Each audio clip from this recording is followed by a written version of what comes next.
Have you ever been laughed at just for trying to start over?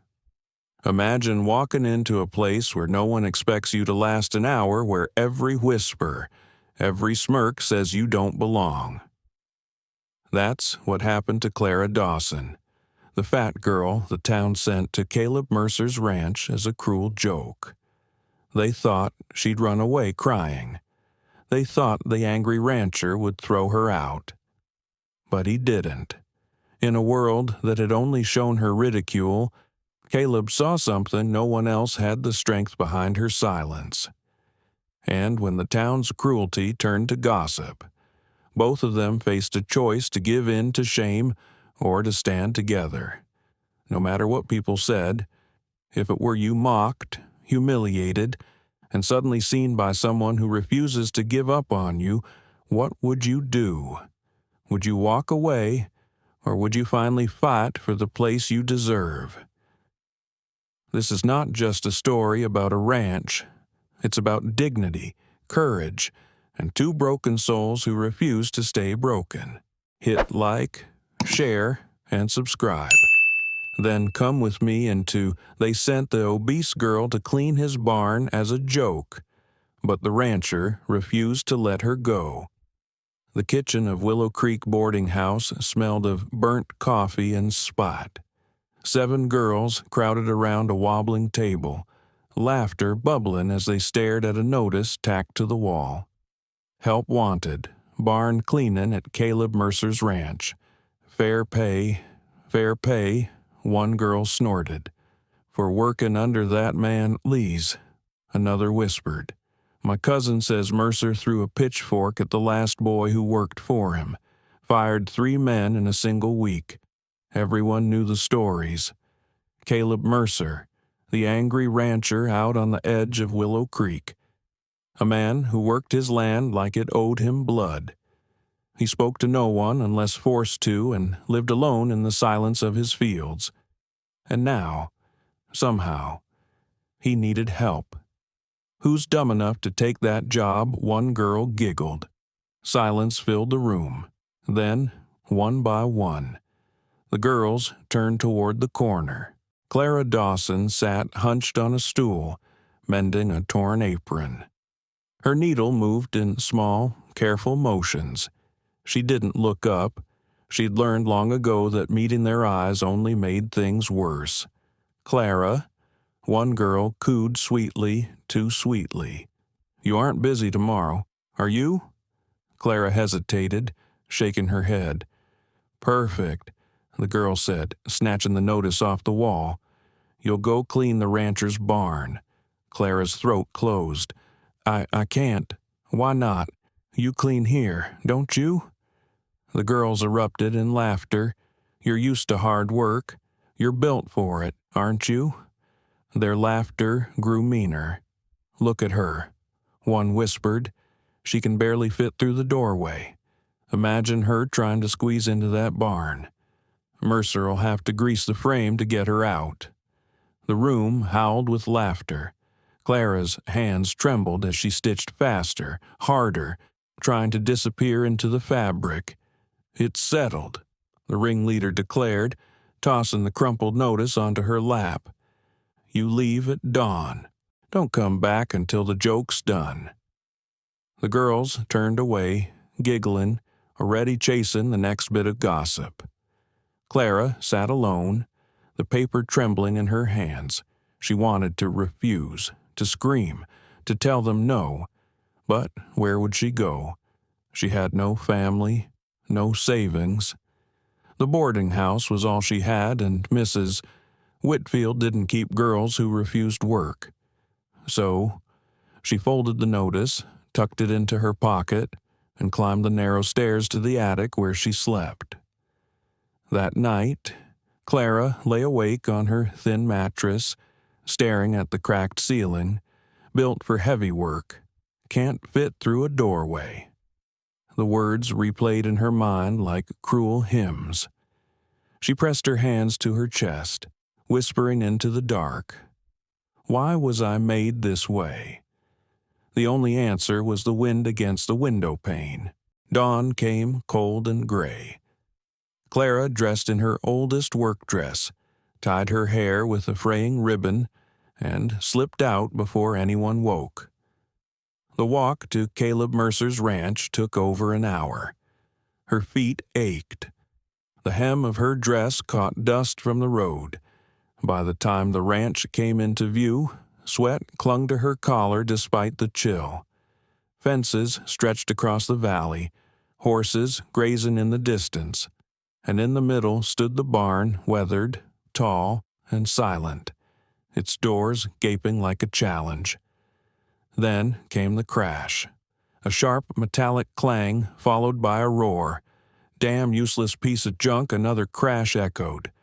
Clara froze at the gate. Through the open barn doors, she saw him.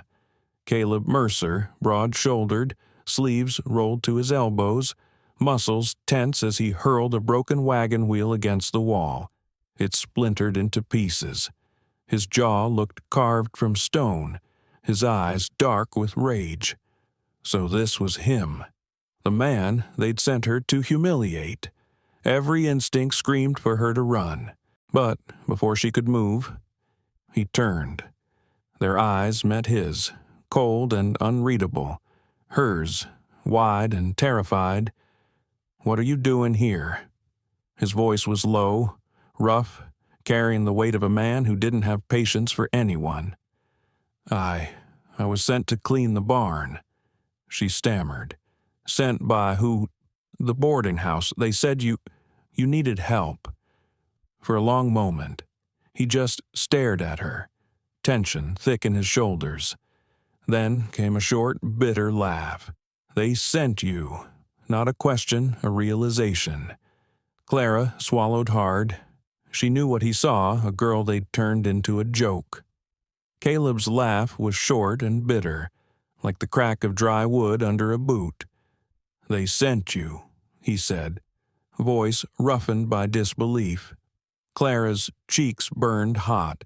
She could feel every cruel word the girls at the boarding house had thrown at her pressing down on her chest fat, clumsy, useless. Caleb turned away, rubbing the back of his neck with a calloused hand.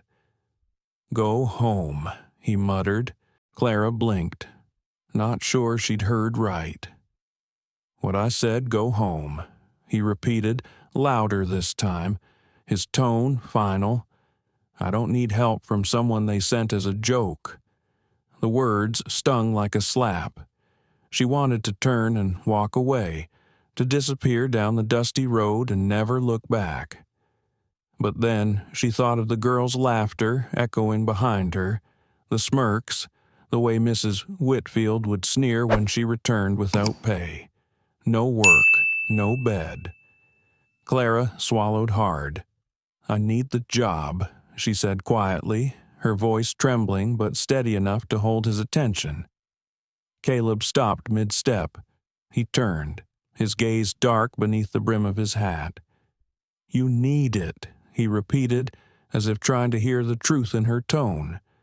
"Yes," she said.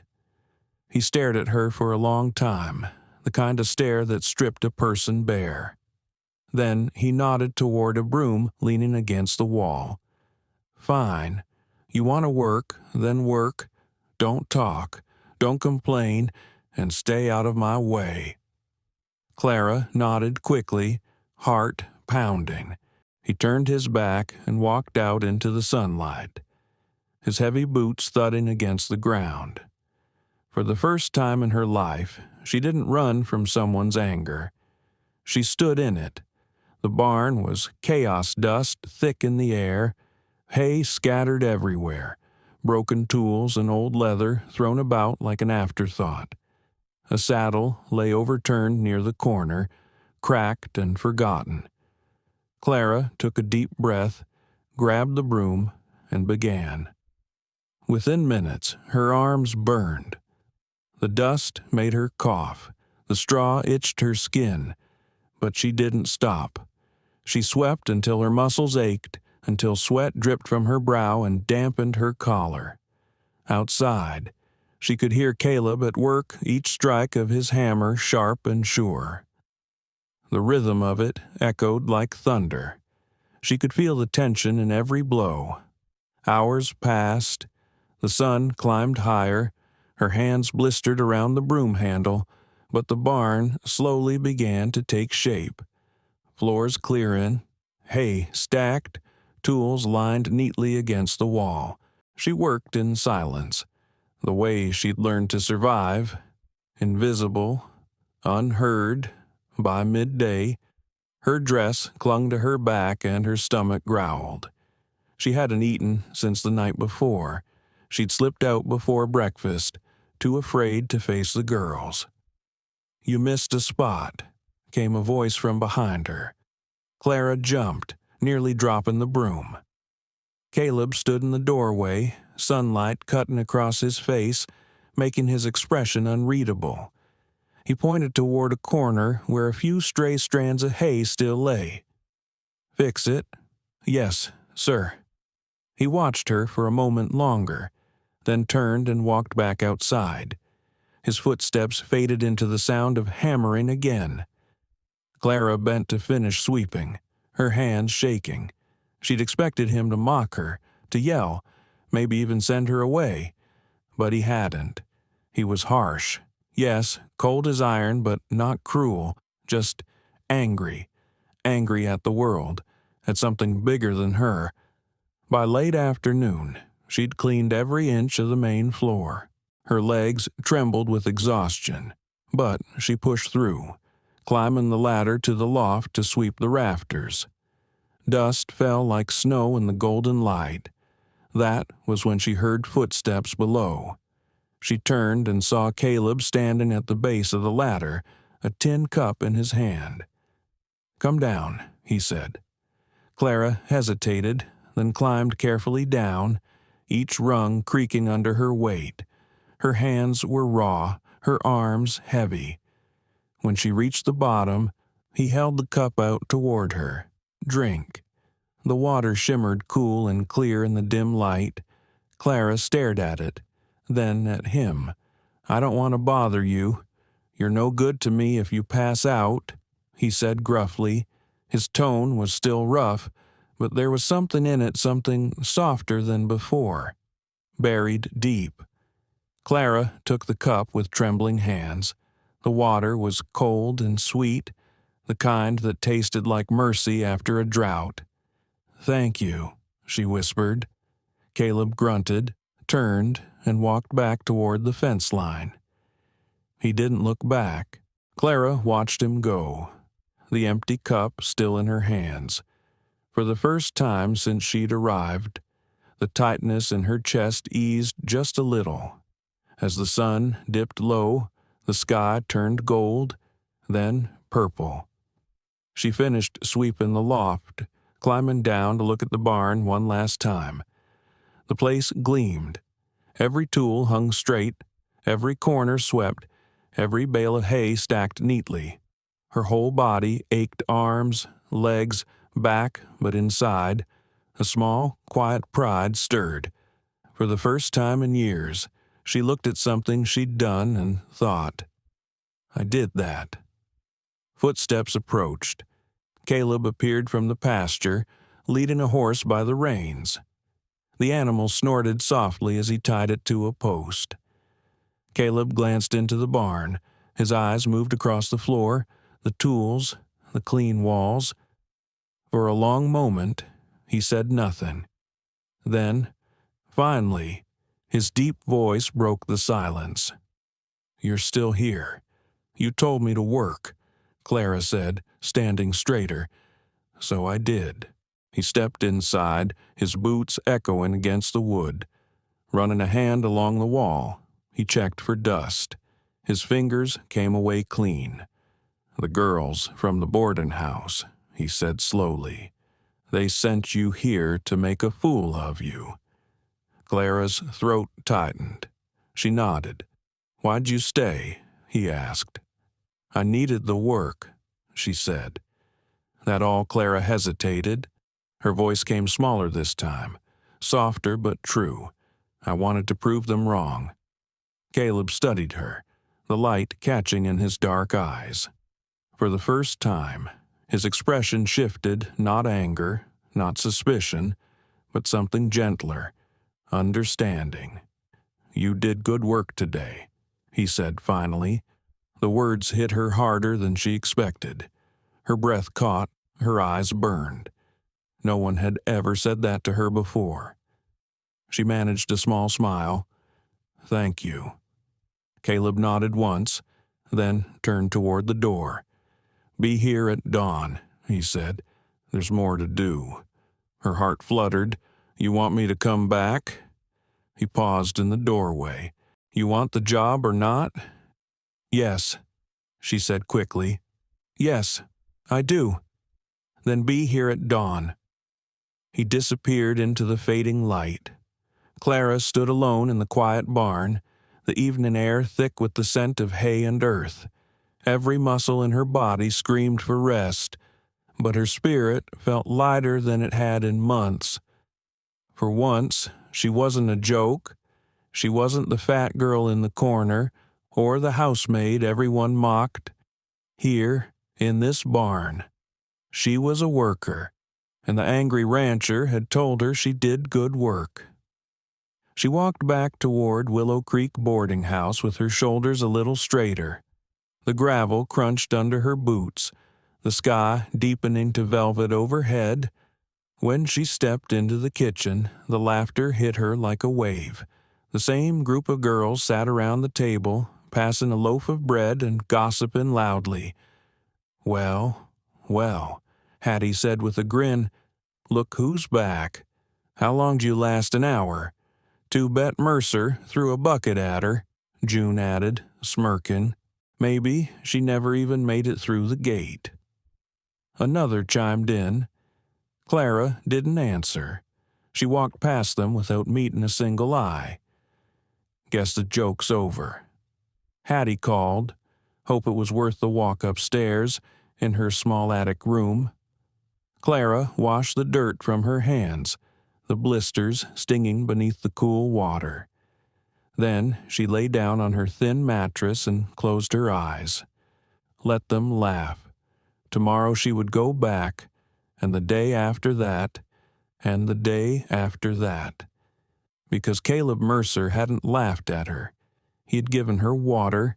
He had told her she did good work, and in a world that had spent years tearing her down. Those few words felt like a bridge across a lifetime of shame. Outside, the wind whispered through the pines of Silver Ridge County, carrying the faint scent of hay and hope. For the first time in a long while, Clara Dawson fell asleep with a small, tired smile. Caleb's words had been simple, but to Clara they felt like sunlight breaking through a storm. "You did good work today." No one had ever said that to her, not once. She could still hear it echoing as she walked back along the dusty road toward Willow Creek. The air was cool, the sun melting into shades of gold behind the hills. Every muscle in her body ached. Her palms stung with raw blisters, yet she felt lighter than she had in years. For the first time, she wasn't walking away in shame, she was walking home with pride. When she pushed through the boarding house door, the familiar sound of laughter rolled over her. The kitchen smelled of stew and something slightly burnt. The girls were gathered around the table again, bowls in hand, all smirks and whispers. "Well, well," Hattie drawled, spoon poised midair. "Look who's back. Thought you'd last, an hour, maybe 2. June added with a grin. "Did he throw a bucket at you, or just run you off the land?" Clara didn't answer. She walked past them, quiet and steady. Bet she couldn't even fit through the barn door. Elsie snickered. Laughter rippled through the room again. But this time, Clara kept walking. She climbed the narrow stairs, washed the dirt from her face, and sank onto her mattress. Let them laugh. Tomorrow, she would go back, and the day after that, and the day after that. Because Caleb Mercer hadn't laughed. He had handed her water. He had spoken to her like she mattered, lying in the dark. Clara whispered a soft "thank you," not to the girls, not even to God, but to the angry rancher who had given her a chance to prove she was more than a joke. Across town, in a quiet house that creaked when the wind hit just right. Caleb Mercer sat by the fireplace.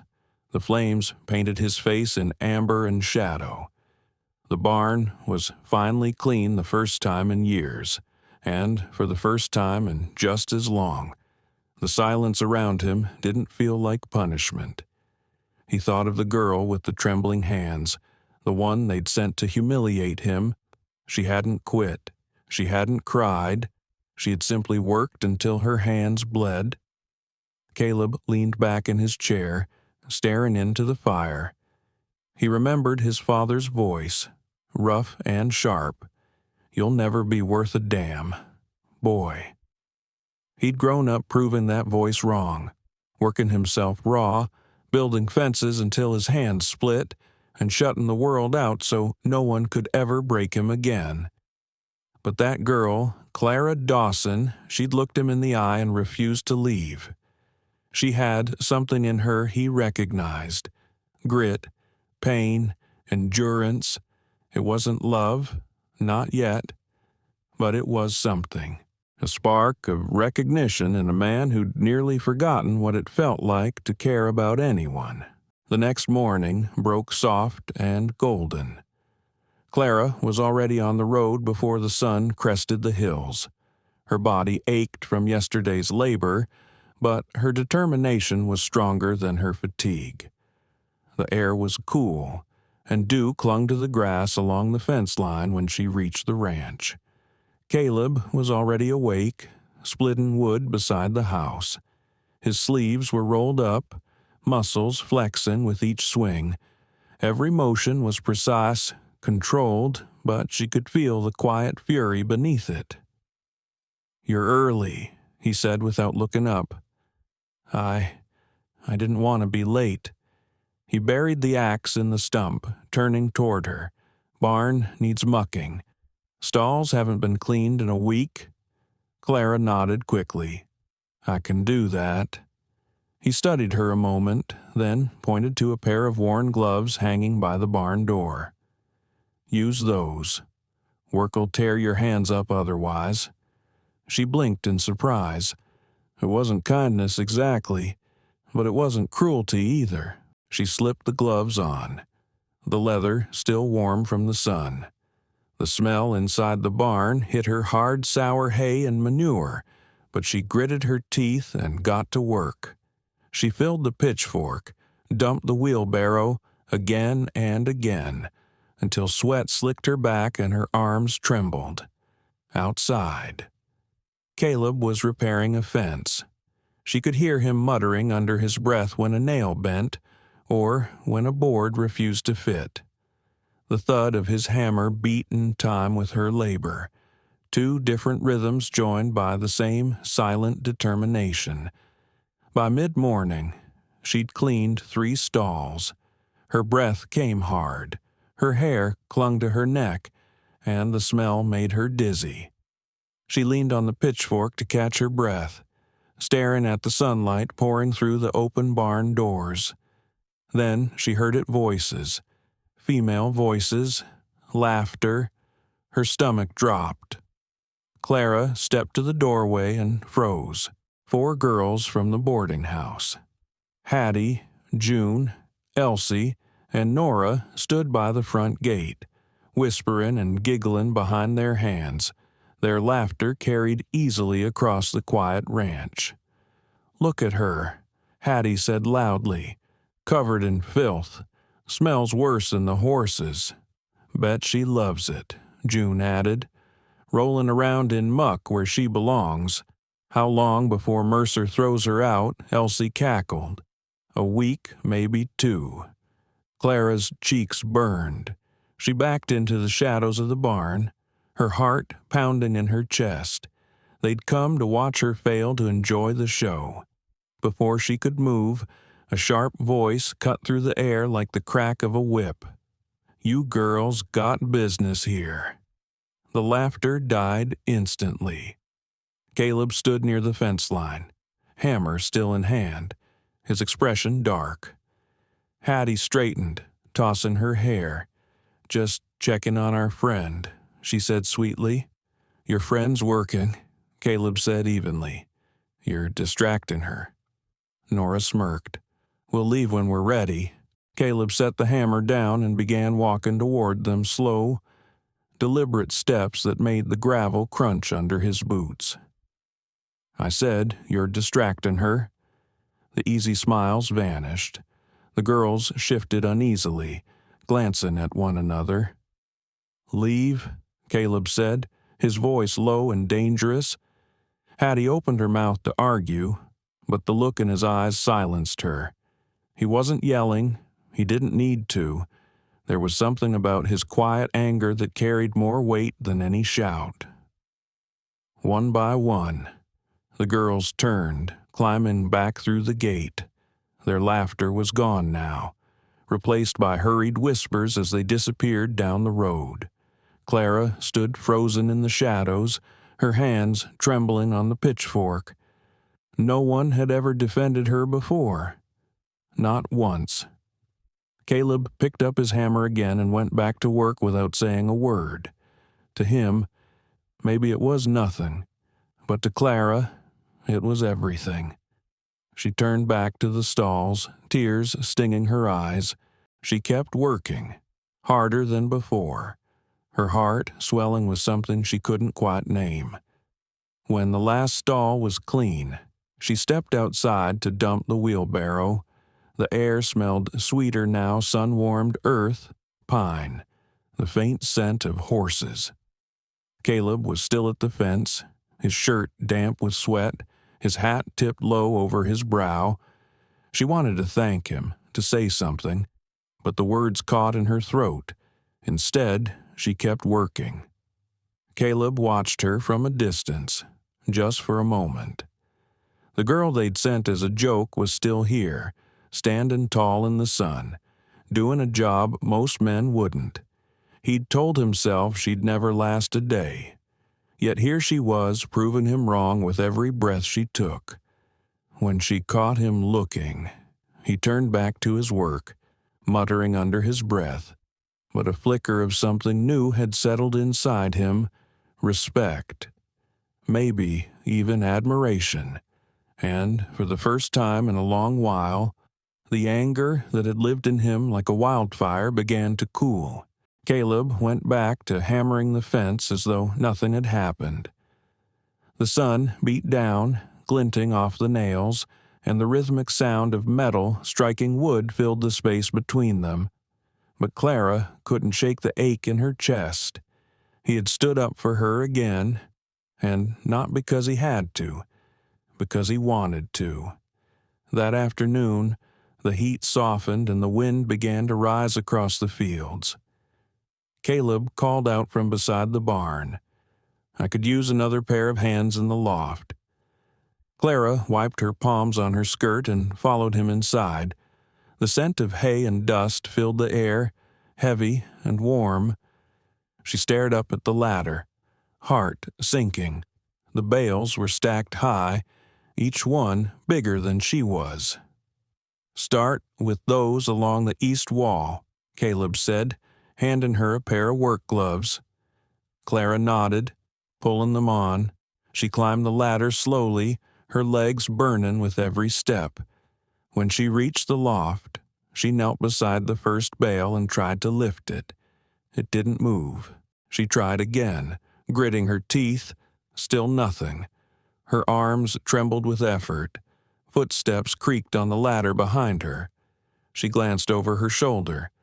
Caleb's tall frame filled the opening, sunlight spilling around him like a halo. "Here," he said, stepping into the loft. "We'll do it together." He reached past her, his hand brushing hers for the briefest moment.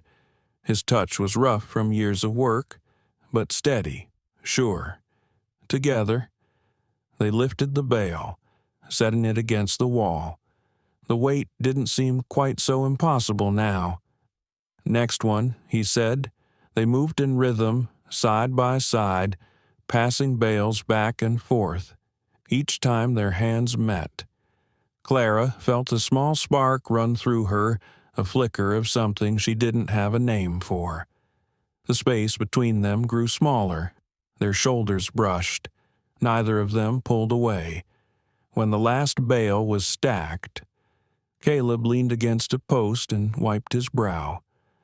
"You're stronger than you look," he said quietly. Clara's breath caught. "Am I? You've worked 3 days straight without complaint," he said. "That's more than I can say for half the men I've hired." Her cheeks warmed. She didn't know how to answer, so she just smiled, small and shy. Caleb sat down on one of the hay bales, his shoulders lowering for the first time since she'd met him. The anger that always seemed to live in him was gone for a moment, replaced by something heavier. Weariness. "My father used to say work was the only thing that mattered," he said, his voice low. "Didn't matter if you were bleeding. Didn't matter if you were sick. You worked, or you were worthless." Clara sank down on the bale across from him. "That's cruel. He was cruel." Caleb's jaw tightened. "If the chores weren't done by sundown, he'd use his fist to remind me. Told me I'd never be more than the dirt under his boots." Clara's throat ached. "I'm sorry," she said softly. He shook his head. "Don't be. I survived him. But the anger, it sticks, like smoke in your clothes. You can't wash it out." Silence settled between them, thick and heavy. Dust floated in the golden light filtering through the loft window. Clara looked down at her blistered hands. "The girls at the boarding house," she said after a long pause. "They've mocked me since I got there, called me names, told me I was a burden. Some days, I started to believe them." Caleb lifted his gaze to hers. For the first time, he truly looked at her, not the dirt on her face or the weight she carried, but her. "You're not worthless," he said simply. The words broke something open inside her. She tried to hold back the tears, but they came anyway, hot and unrelenting. She turned her face away, embarrassed. Caleb stood, crossed the space between them, and held out his hand. "Come on," he said gently. "Day's not over yet." Clara took his hand. His palm was rough, warm, and steady, and for the first time in her life, she didn't feel like a joke. She felt seen. By the end of the week, the whole town knew. Word traveled fast in Willow Creek, faster than the river after spring thaw. People whispered over fences, in the general store, at the church steps. The big girl from the boarding house was still working at Caleb Mercer's ranch, and he hadn't fired her. At the saloon, the talk was crueler. "She's still there," one rancher scoffed, leaning back in his chair. Mercer must have gone soft, or blind. Laughter rolled through the smoky air. Another man smirked. "Bet she's keeping his bed warm. Only reason a man like that keeps a woman like her around." The barkeep shook his head, pretending not to listen, but the gossip kept spreading like wildfire. At the far end of the bar, Roy Kincaid, a tall rancher from the North Ridge, slammed his glass down. "Someone ought to ride out there," he growled. "See what's really going on." 3 others nodded, their voices low and mean. By sunset, 4 men on horseback were heading down the road toward Mercer Ranch. Clara was sweeping the porch when she heard the distant thundering of hooves. Her heart lurched. She knew that sound, it meant trouble. The men came into view, their horses kicking up dust as they pulled to a stop near the gate. Roy Kincaid led them, a cruel smile curling his lips. Well, he called out. "Heard Mercer's got himself a new maid." Clara froze. The broom clutched tight in her hands. Another man laughed. Maid, that's generous. More like a sideshow attraction. How much's he paying you? Sweetheart, a third sneered. By the pound, their laughter cut through her like a blade. Her vision blurred with shame. She wanted to run inside, to hide. But before she could move, the door opened behind her. Caleb stepped out onto the porch. He said nothing at first, just stood there, broad, silent, unyielding. His presence alone made the laughter falter. You boys lost. His voice was calm, but there was iron beneath it. Roy grinned. Just checking on you. Mercer, making sure you're all right. Heard you kept that joke from the boarding house. Caleb descended the steps slowly. What I do on my land is none of your concern. Seems strange, another said. You've turned away good help for months, and now you've got her. She works harder than any man I've hired, Caleb replied flatly. Roy snorted. Come on, Caleb. Look at her. You really expect us to believe that Caleb's hands curled into fists? I don't expect you to believe anything. I expect you to get off my property. The men exchanged glances, the mood shifting. Roy's grin faded, replaced by a sneer. We're just having a little fun. Fun's over, Caleb said. Leave. Roy's eyes narrowed. You defendin' her now. The big girl from the boarding house. Caleb stepped closer to the gate. His voice dropped to a low, dangerous rumble. You call her a joke. She's done more honest work in 1 week than you've done in a month. Now get before I make you. The air went still. Even the horses seemed to sense the tension. Roy's smirk twitched, but he didn't push further. He spat into the dirt. Your funeral, Mercer. He turned his horse, and the others followed, their laughter forced now, fading as they rode off toward town. Clara stood frozen on the porch, tears streaming silently down her face. Caleb turned back to her, his voice low. You all right? She nodded, but the tears kept falling. He didn't try to stop them, didn't tell her not to cry. He just stood beside her, a quiet wall of strength in a world that had never given her any. And in that moment, under the wide Montana sky, Clara Dawson realized something she'd never known before. Sometimes kindness didn't come in soft words or gentle smiles. Sometimes it came in the form of a man who simply refused to let the world tear you down. Caleb climbed the porch steps and came to stand beside her. For a long moment, they just stood there, watching the dust settle where the riders had gone. Clara's voice was barely above a whisper. You didn't have to do that. Yes, I did, Caleb said simply. They'll talk, she murmured. They'll say awful things about you now. He shrugged, jaw tight. Let them. I stopped caring what this town thinks of me a long time ago. Clara turned toward him, eyes still red from tears. Why, she asked softly. Why do you care what they say about me? Caleb looked at her, and for the first time since she'd met him, something in his expression gentled. Because you deserve better than their cruelty. The words hit harder than any insult ever could. All her life, she had believed she deserved every sneer, every cruel laugh, every whisper.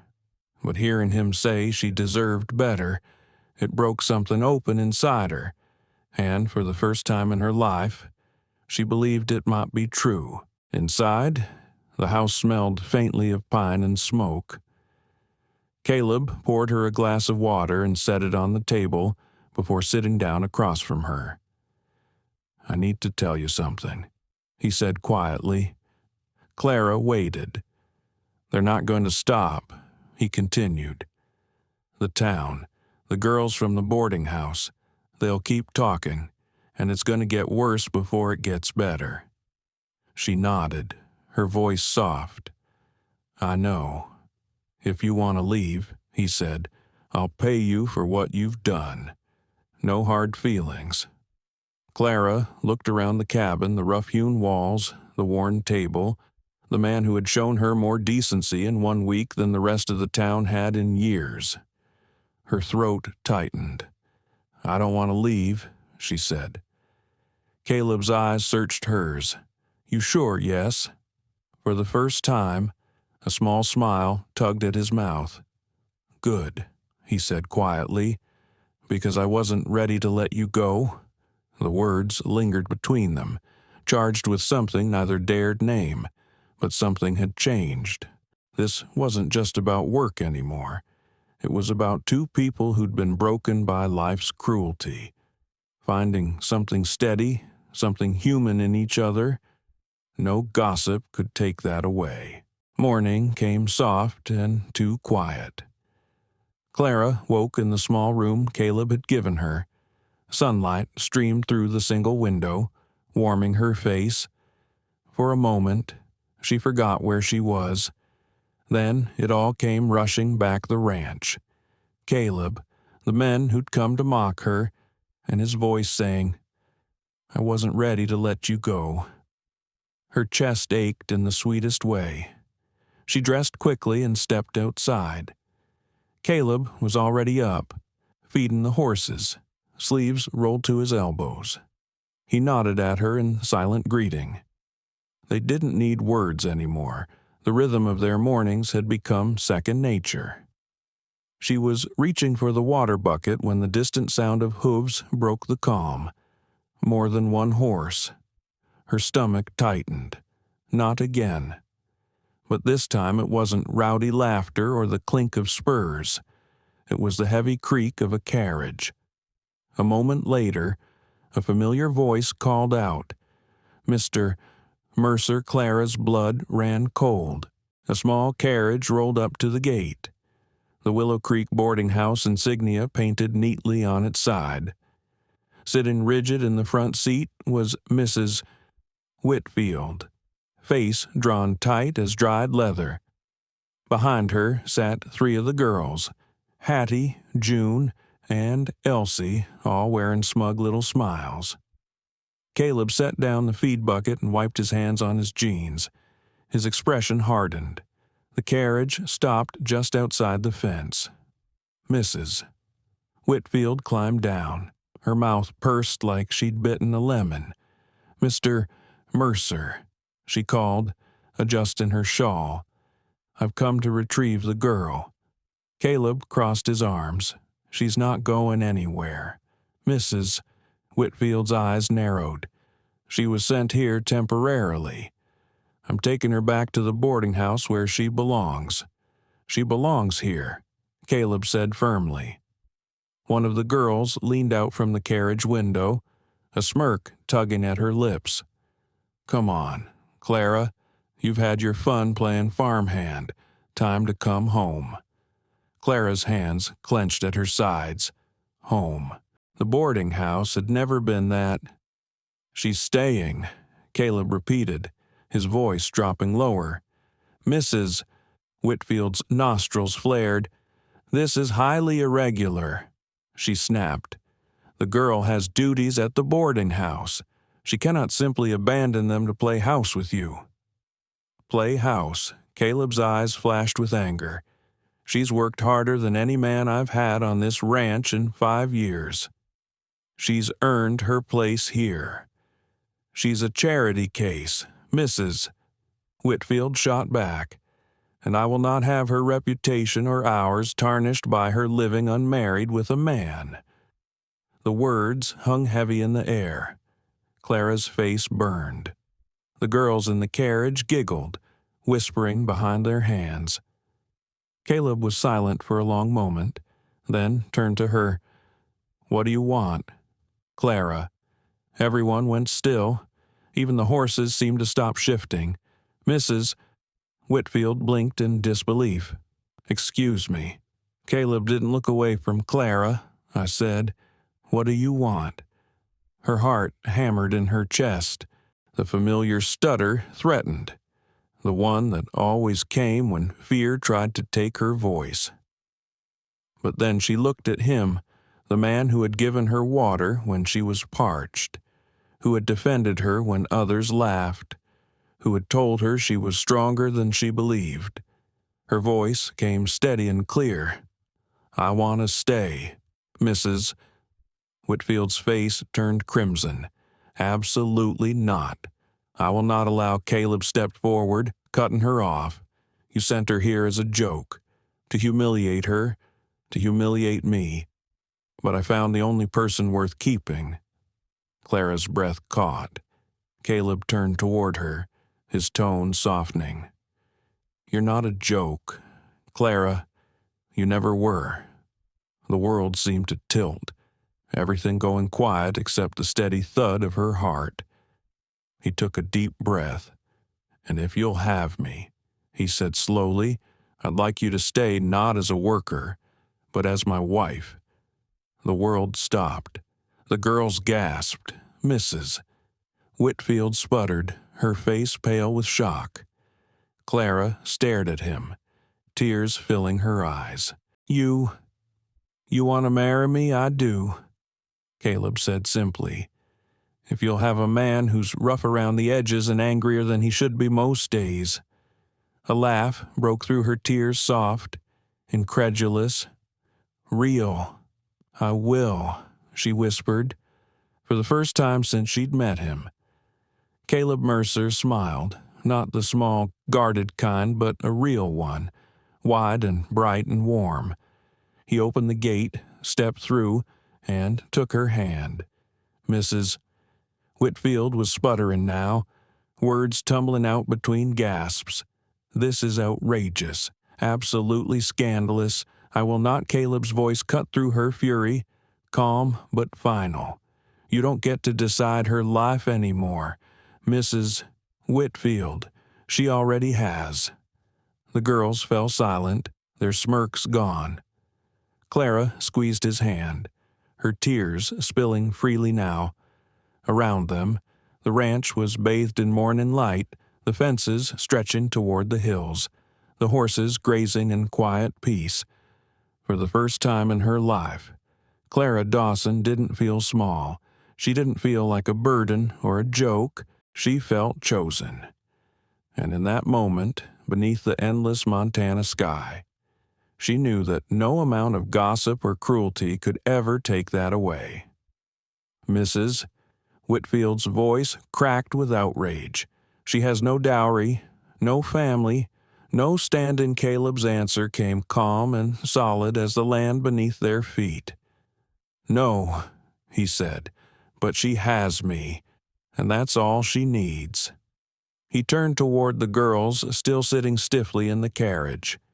"You sent her here to be humiliated, to prove she didn't belong. But she's the strongest person I've ever met, stronger than any of you will ever understand. And I'll be damned if I let you take her away." The words carried across the yard like thunder rolling through the valley. One of the girls opened her mouth to speak, then shut it again. For once, they had no cleverness left. "Mrs." Whitfield climbed back into the carriage, her expression hard enough to crack stone. "This is highly irregular," she muttered. Caleb's voice softened, almost amused. "Highly good, I'd say. I was never much for regular." The carriage lurched forward, wheels creaking, and the girls who had once laughed at Clara sat silent. Now their cruel little joke turned back on them. The sound of hooves faded down the dirt road until all that remained was the quiet hum of the morning wind. Clara stood on the porch beside Caleb, his hand still wrapped around hers. She looked up at him, the disbelief still trembling in her chest. "They'll talk," she whispered. "Let them," Caleb said. "I've got everything I need right here." He drew her closer, his arms circling her gently but firmly. The smell of hay, leather, and sunlight filled her lungs. For the first time in her life, she felt safe. "I never thought anyone would choose me," she said softly, her voice catching. Caleb tilted her chin upward, his thumb brushing away the tears that traced her cheeks. "You weren't sent here as a joke, Clara," he said. "You were sent here so I could find you." Her breath hitched, and in that moment, standing in the same place she'd once stood, trembling and afraid, Clara Dawson became something new. She wasn't the girl the town had mocked. She wasn't the outcast sweeping floors to earn a meal. She was the woman Caleb Mercer refused to let go, the woman he had chosen, the woman he loved. The wind swept across the open fields of Silver Ridge County, carrying the scent of sage and dust. The morning sun climbed higher, bathing the ranch in light. Caleb laced his fingers through hers and looked out over the land that had once felt so empty. "Whatever comes next," he said quietly, "we face it together." Clara smiled, her heart steady and full, because the joke wasn't on her anymore. It was on the town that had underestimated them both. She had saved him just as surely as he had saved her, and together, beneath the wide Montana sky, they were unbreakable.